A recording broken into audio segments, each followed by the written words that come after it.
야곱이 한 20년 동안 봤던 아람의 라반의 집에서 살면서 처음 올 때는 빈손으로 왔죠. 지팡이 하나 들고 왔는데 20년을 사는 동안에 가족이 엄청 늘어났어요.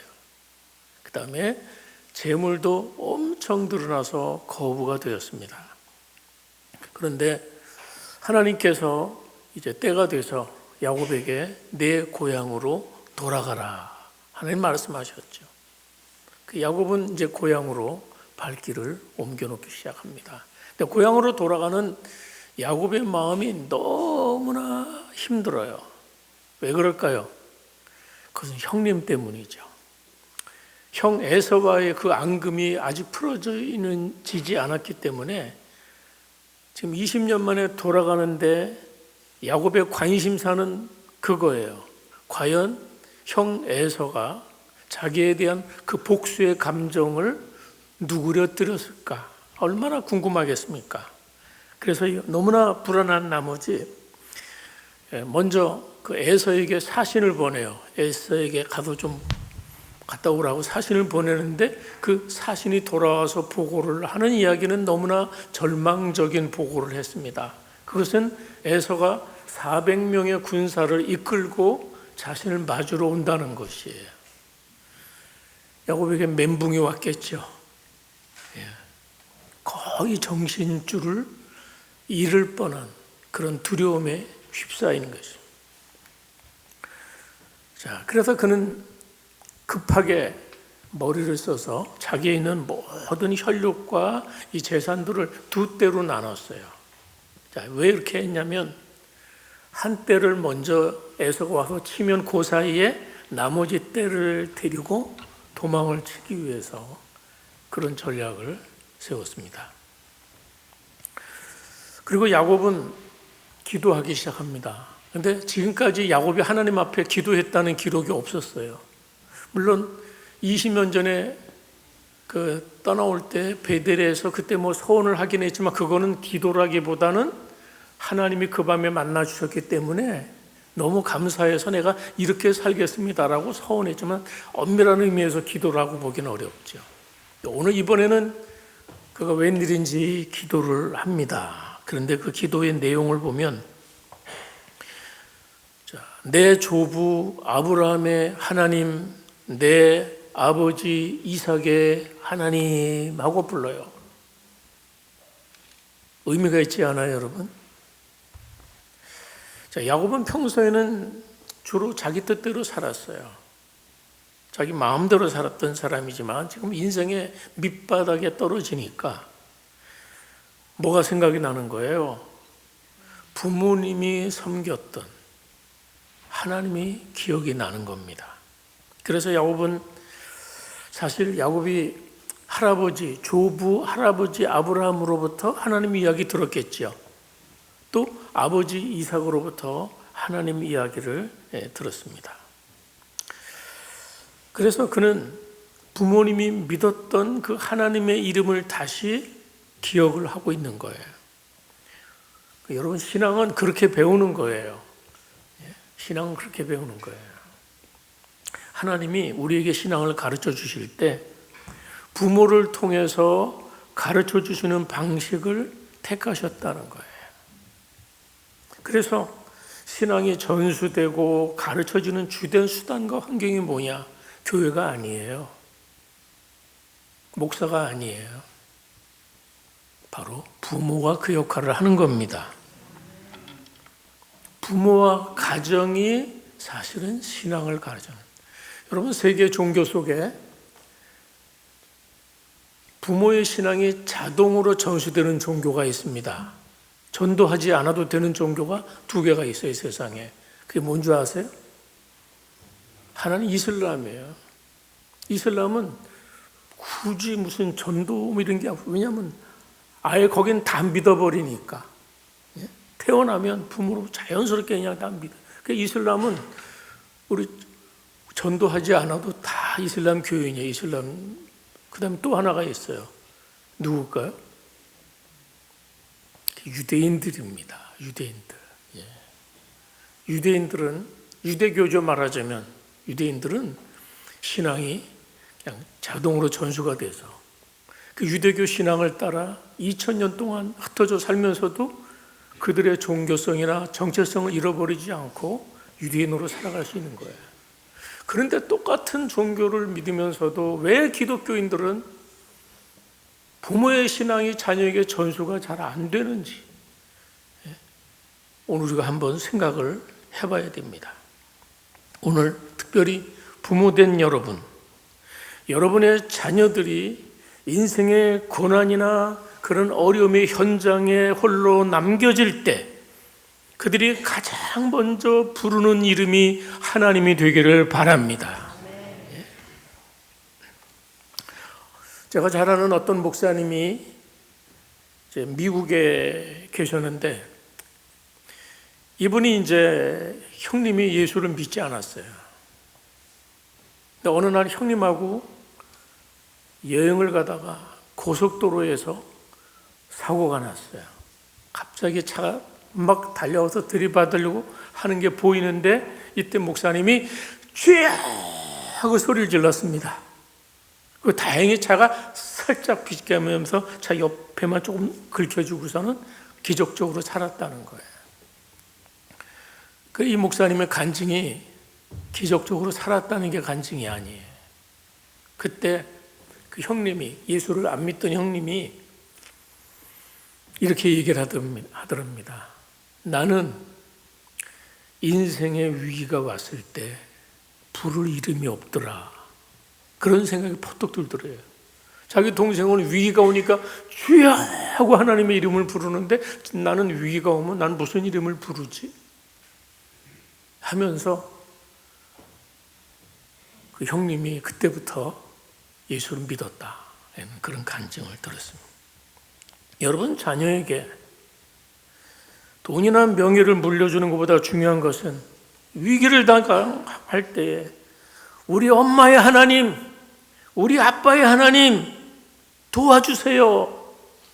이렇게 외칠 수 있는 그 신앙의 기억을 심어줘야 돼. 항상 신앙생활 잘할 수 있진 않아요.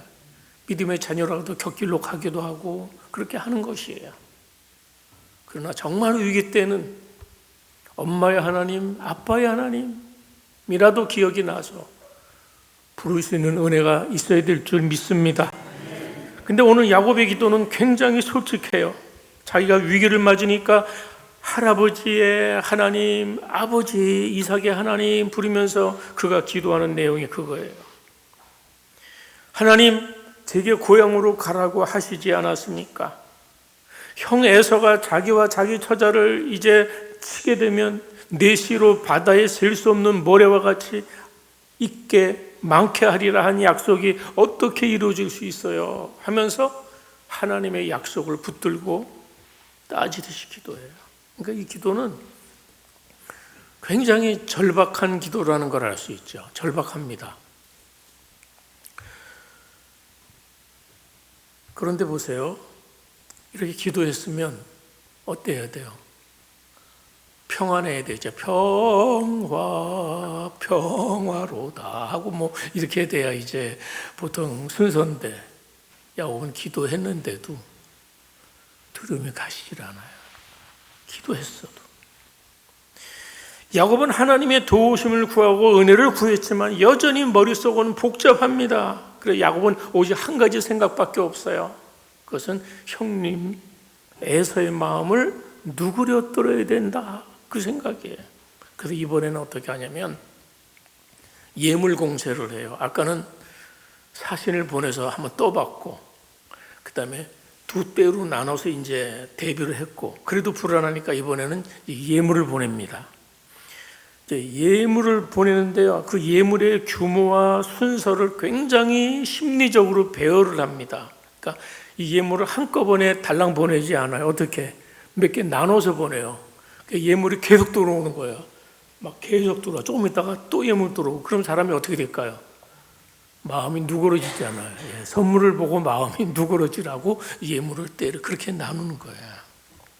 자, 그리고 짐승들 뒤에다가 이제 가족들을 배치합니다. 근데 맨 앞에는 누구를 놓냐?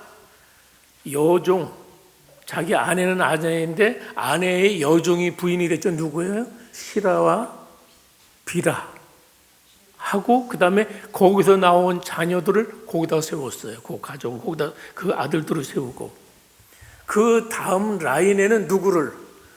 레아와 그 아들들을 세웠어요. 그리고 그 맨 뒷라인은 누구?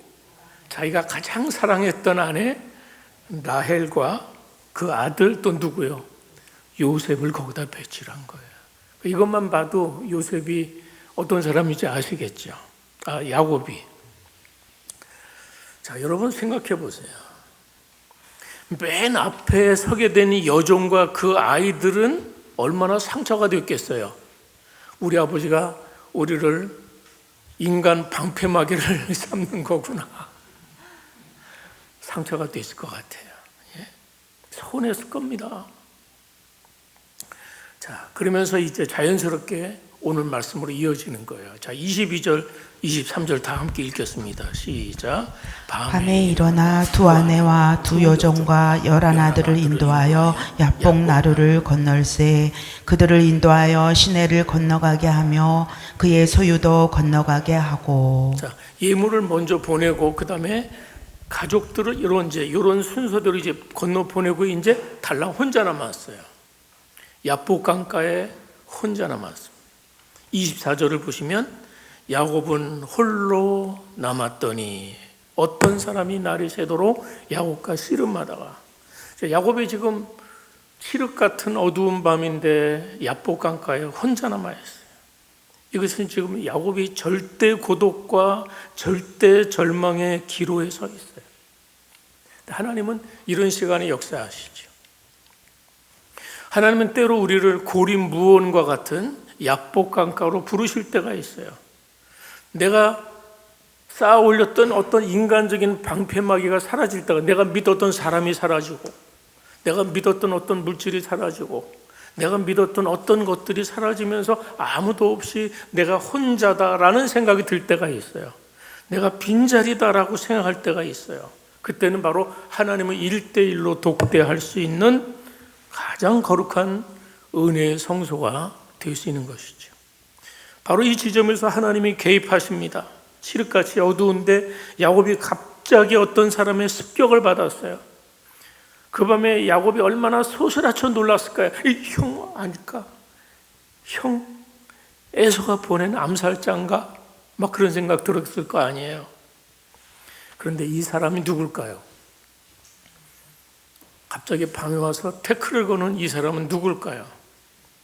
자, 호세아 선지자는 이 사건에 대해서 이렇게 말했어요. 호세아 12장 4절 말씀이에요.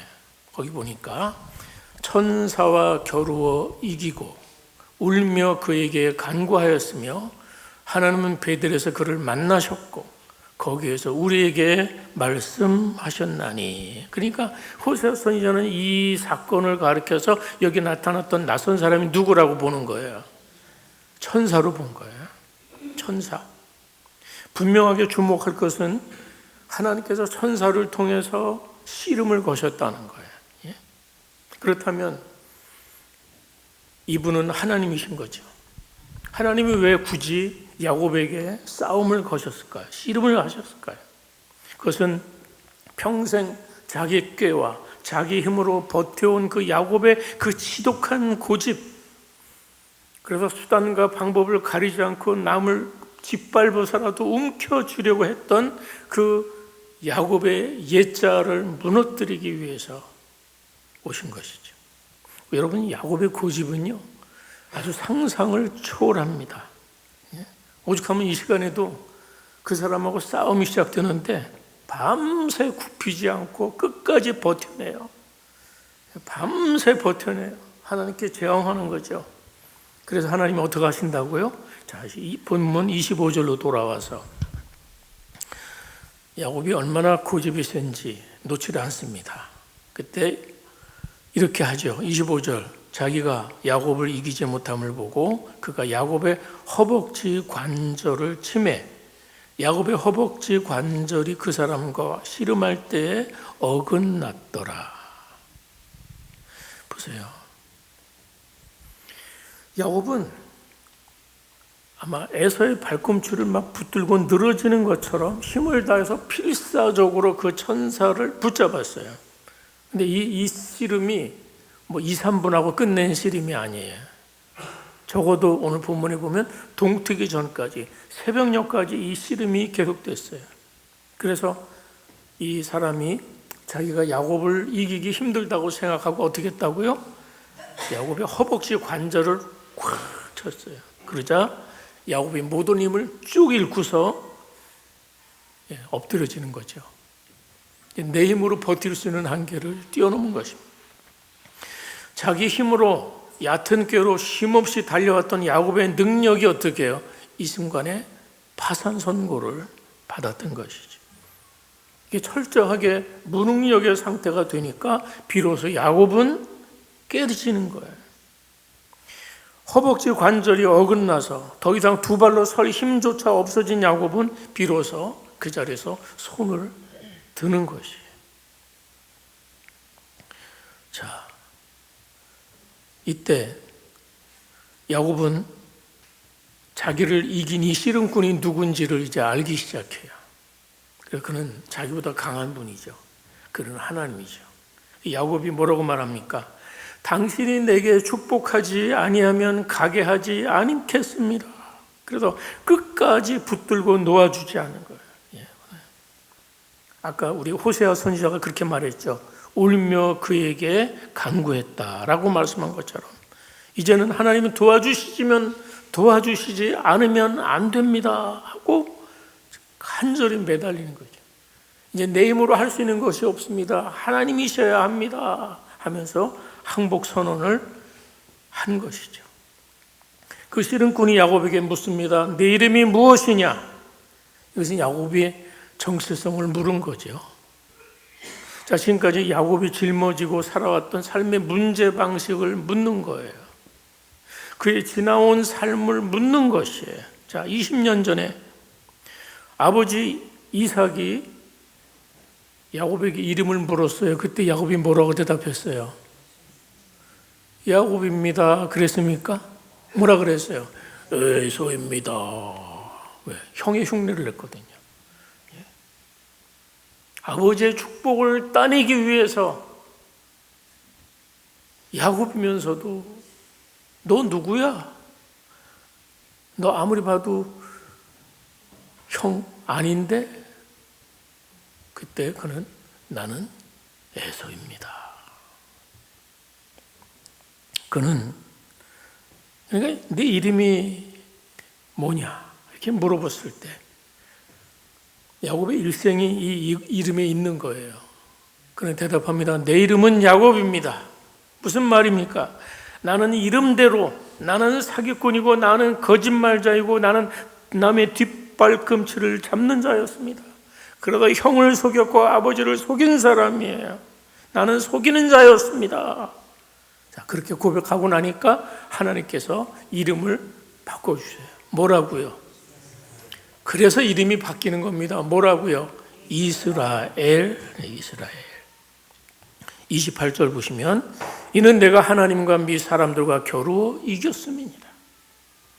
하나님은 이제 이름을 바꾸죠. 너는 더 이상 속이는 자가 아니라 나와 겨루 이긴 이스라엘이라. 이스라엘에 대한 뜻은 겨루 이겼다는 뜻도 있지만 하나님이 지배하신다, 통치하신다 이런 의미도 있어요.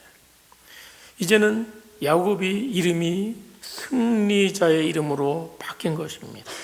그런데 그가 이겼다고 하는데 실력으로 이긴 게 아니잖아요. 야곱이 자기 힘을 포기하고 자기 자신을 내려놓고 그것을 인정할 때 사실은 하나님이 이기도록 져주신 거죠. 사실은 하나님이 야곱에게 져주신 것입니다. 정확하게 말하면 야곱이 이기도록 져주신 것이죠. 사랑하는 여러분, 하나님께서 오늘도 이 말씀을 통해서 우리 모두에게 물으십니다. 여러분은 자기 힘으로 씨름하십니까? 아니면 기도로 씨름하십니까?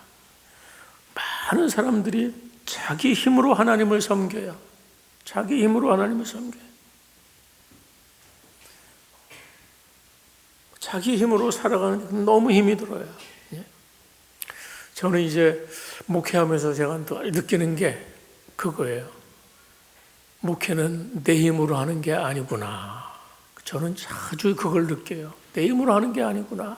자주 느낍니다. 뼈저리게 느낍니다. 이게 머리로 알아도 되는 것이 아니고, 예? 삶으로 배우는 거예요. 결국은 야곱을 이 씨름의 현장으로 이끄신 분이 하나님이시죠. 여기에 우리의 소망이 있습니다. 자, 야곱은 그날 이렇게 선언합니다. 야곱이 그날 자기가 하나님을 본 거예요. 그래서 내 생명이 보존되었다고 하면서 그가 그곳 이름을 하나님의 얼굴이란 뜻은 뭡니까? 분이엘이라, 분이엘이라 이름을 부릅니다. 31절 다 같이 볼까요? 시작. 그가 분이엘을 지날 때 해가 돋았고 그의 허벅다리로 말미암아 절었더라. 자, 야곱이 분이엘을 지날 때 해가 딱 돋았대요. 이게 단순히 날이 밝았다는 것을 넘어서 이 새벽빛이 야곱을 위해서 특별히 떠올랐음을 강조하는 거예요. 이게 아마 영화라고 한번 생각해 보세요. 모든 고통이 끝나고 환하게 빛이 밝아오면서 은혜와 생명의 새로운 아침이 밝아온 것입니다. 이후에 야곱은요, 형 에서를 만나러 당당하게 걸어갑니다. 근데 당당하게 걸어간다고 했지만 어떻게 걸어갔을까요? 쩔룩쩔룩하며 걸어갔겠죠? 예, 쩔룩쩔룩, 절룩절룩. 비록 다리는 상해서 절룩절룩 했는지 모르겠지만 그 영혼은 어느 때보다도 강건하고 빛이 나는 거예요. 그는 이 절룩거림을 통해서 이제는 내 힘이 아니라 하나님의 은혜로만 나는 걸어가는 존재다. 하나님이 나를 붙들지 않으면 나는 쓰러질 수밖에 없다는 것을 기억하게 되는 그런 영광의 상처를 그는 그 몸에 지니게 된 것이죠. 사실 이 모습은요, 그리스도께서 십자가에서 우리에게 보여주신 것입니다. 인간의 모든 소망이 끊어질 수 있는 최악의 상태를 우리 주님은 몸소 겪으셨어요. 그리고 주님은 절뚝거리셨어요. 주님은 상처를 입으셨어요. 그리고 그 상처를 입고 주님은 승리하셨습니다. 바로 그것이 십자가 사건인 거예요. 사랑하는 여러분, 우리가 이제는 주님 앞에서 우리는 새로운 이스라엘로 살아가는 것입니다. 우리는 새로운 이스라엘이 되었다는 것이죠. 그래서 우리의 생애는 내 힘으로 승승장구하는 것이 아니라 나에게는 하나님의 통치가 있고 그 하나님의 통치 아래서 내 연약함을 인정하고 그분의 강함을 의지하기 시작한 걸음이 이스라엘이라는 사람의 걸음걸이입니다. 이스라엘, 하나님이 통치하신다. 내가 하나님과 겨루어 이겼다. 나는 승리자다. 이것이 오늘 저와 여러분에게 부여된 새로운 이름입니다. 이제 우리의 삶은 비록 살면서 어떤 이런저런 상처 속에 절뚝거리며 살아가지만, 그렇지만 온전히 하나님이 나와 함께 하시기 때문에 그분과 함께 우리는 새로운 이름 이스라엘로 살아가는 우리 모두가 되시기를 축원합니다. 다 함께 기도하겠습니다. 오늘 말씀을 생각하면서 우리가 잘 사는 것은 그것이에요. 내 힘과 꾀로만 세상을 살아가려는 교만과 교집을 내려놓고 우리가 하나님 앞에 항복하게 해달라고 기도하세요. 하나님, 내 자아와 고집보다는 하나님 앞에 내려놓고 하나님 뜻대로 이스라엘로 살아가는 우리 모두가 되게 앞서 기도하시고, 자, 두 번째 기도는 우리 가정이 아브라함의 하나님, 이삭의 하나님의 대를 잇는 그런 가정이 되게 해달라고 기도하세요. 자녀들에게 물려줄 신앙의 큰 유산이 내 부모의 하나님을 기억하는 그리고 살아있는 신앙의 간증이 우리 가정을 통해 물려지게 해주시도록 기도해 주시고, 인생의 위기와 두려움 속에서 오직 나를 도우신 하나님 한 분을 붙잡고 매달리게 해주시도록 함께 기도합시다. 기도하겠습니다.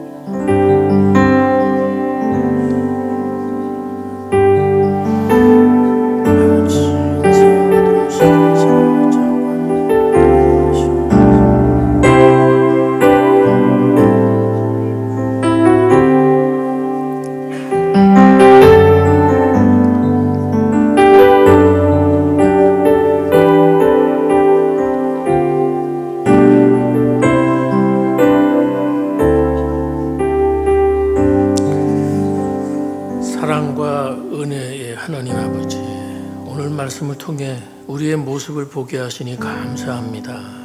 우리는 기도하면서도 손으로는 끊임없이 계산기를 두드리는 연약함을 고백합니다.